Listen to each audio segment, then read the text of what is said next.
कृष्ण बलराम नंद बाबा और ग्वालों को कई दिन देखते हैं। आज उग्रसेन महाराज का भीड़ भरा दरबार था। उग्रसेन महाराज का उग्रसेन महाराज के साथ साथ वसुदेव देवकी भी राज्यसभा में विद्यमान थे।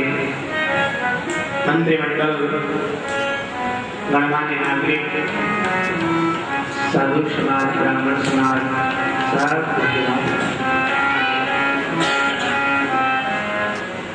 भगवान कृष्ण बलराम भी मौजूद थे। नंद बाबा ये बिल्कुल बराबर में बैठे थे। नंद बाबा ने कृष्ण से कहा, बेटा कन्हैया, परसों तो माँ से बोल के आया कि मैं परसों आ जाऊंगा, लेकिन तेरा परसों कब का निकल गया। कई दिन बीत गए, मथुरा में रहते। अब वहां माँ तुम्हारी रो रही है, इसलिए बेटा अब चलते हैं अपने ब्रिज को, अपने गांव चलो। वहां गायें भी प्रतीक्षा कर रही होंगी, सब उदास हो गई थी तुम्हारे आते। और मारू याद को भगवान का अंतःकरण भावनाओं से भर आया। प्रेरणा मानो आंसू बनकर बाहर निकलना चाहती थी। भगवान अपने आंसुओं को संभालने लगे। बाबा ने वो देखा कि मैं बाबा को बता दूं कि अपने ब्रिज नहीं जाऊंगा, लेकिन फिर सोचा नहीं, इन बाबा का मुझ पर बड़ा एहसान है। इन्होंने उंगली पकड़कर मुझे चलना सिखाया, मैं इनसे आंख मिला के बात करूं।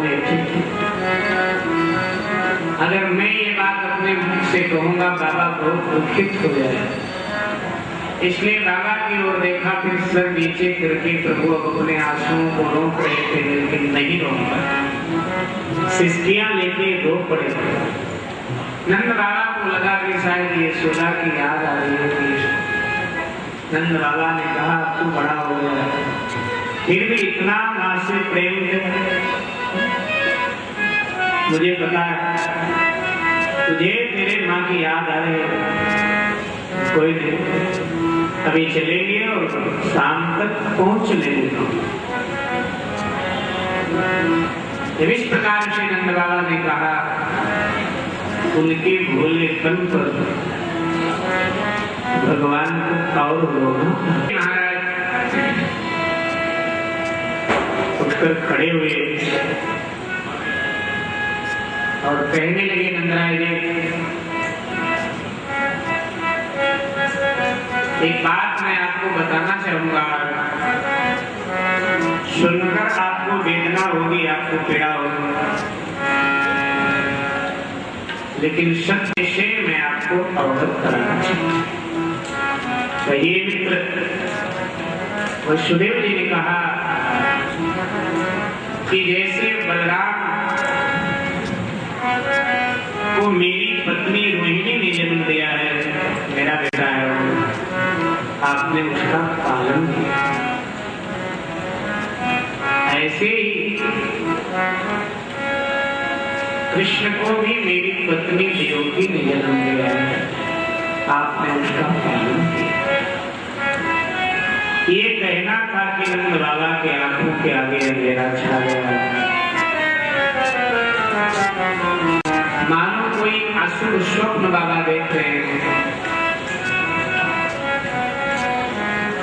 चेतना शून्य हो गई थोड़ी देर के लिए, और जब पुनः चेतना का संचार शरीर में हुआ तो वसुदेव जी से कहा, लेकिन मित्र ये कैसे हो सकता? कृष्ण को तो मेरी पत्नी यशोदा ने ही जन्म दिया। नारद जी और गर्गाचार्य थे, बोले नहीं नहीं नंदलाल, आप अपने यहाँ की दाई से पता करें, यशोदा जी ने कन्या को जन्म दिया, तो मेरी कन्या कहाँ गई, आपका बेटा मेरे यहाँ कैसे पहुंच गया? उस स्वप्न के आधार पर जो कुछ घटित हुआ था सब बताया कि ऐसे ऐसे हम रातों रात गोकुल आपके गांव आपके घर गए, बेटी ले आए थे, बेटा आपका मुझ पर एहसान है, आपने मेरा बेटा मुझे वापस कर दिया, लेकिन मैं आपकी बेटी आपको वापस नहीं, आपकी बेटी हम आपको वापस नहीं।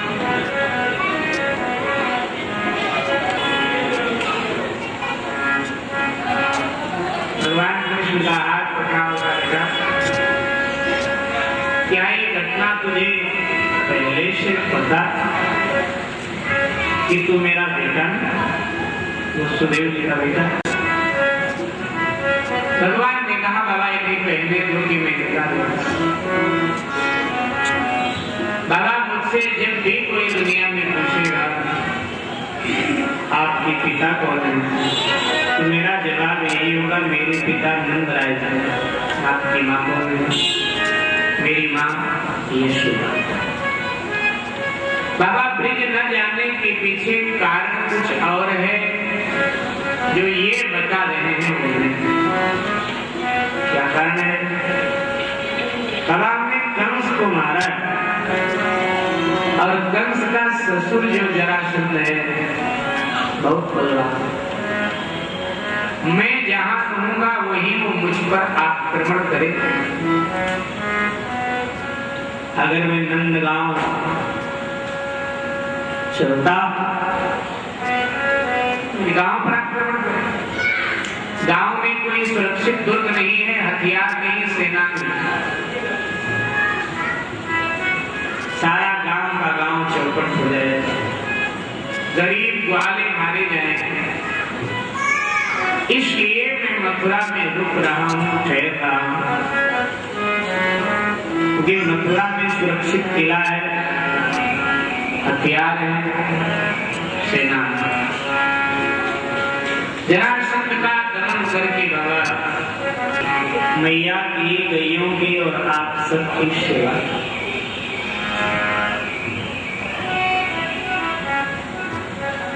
आप बिच पधारे, गैयों का और मेरे मैया का ध्यान रखना।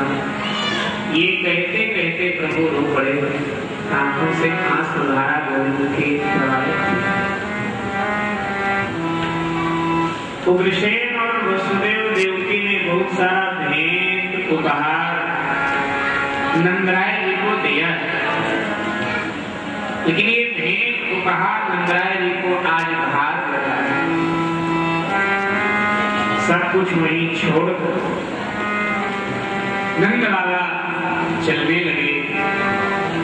वसुदेव जी से कहा कि आपने तो हमारा सर्वस्व ले लिया,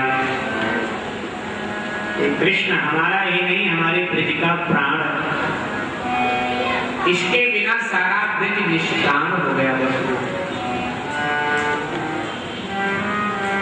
मैं तो ये निवेदन करना चाहता हूँ, मुझे बूढ़े का सहारा है, यशोदा के नैनों का तारा है, ब्रज का दुलारा है, आपको दो बेटे दिए हैं प्रभु ने,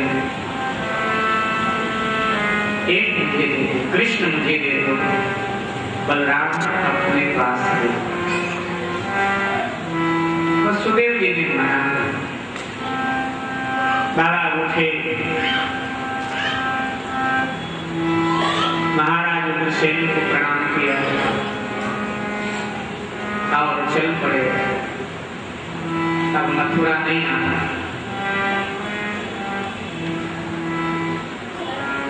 मेरे भाई बहन, देवकी, वसुदेव जी, उग्रसेन जी सभी द्वार तक नंद बाबा को छोड़ने आए, विदा करने आए। आप नंद बाबा बस्ती से बाहर निकले, ब्रज की ओर ग्वालों के साथ जा रहे हैं। कृष्ण बलराम पीछे पीछे छोड़ देता, बड़ी दूर निकल आए।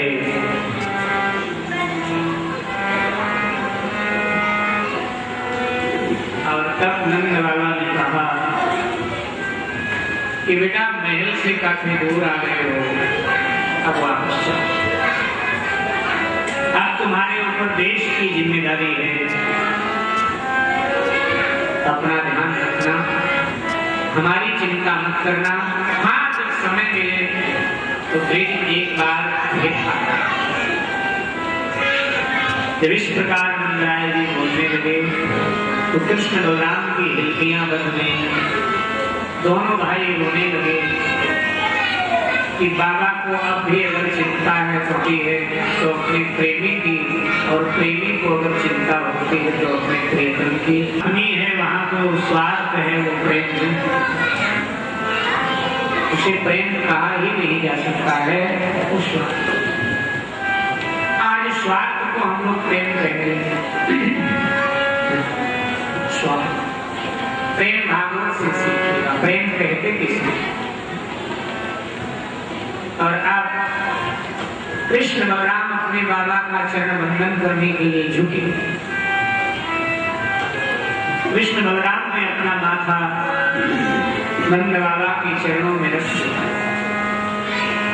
दोनों भाई नंद बाबा का प्यार दुलार याद करके रो पड़े। नंद बाबा के चरणों को गीला कर दिया, भावना के आंसू प्रवाहित हो गए। मेरे भाई बहन ने आशीर्वाद देने के लिए नंद बाबा झुके, दोनों को उठाने के लिए झुके। नंद बाबा के आंखों से भी आंसुओं की वर्षा हो गई। नंद बाबा का की आंखों से जो आंसू गिरे, कृष्ण बलराम के वस्त्र आदि गीले हुए उन आंसू। दोनों पुत्रों को उठाकर अपने सीने से लगाया। बार बार नंद बाबा ने मुख चूमा और कहा बेटा लगते अपने मित्रों को।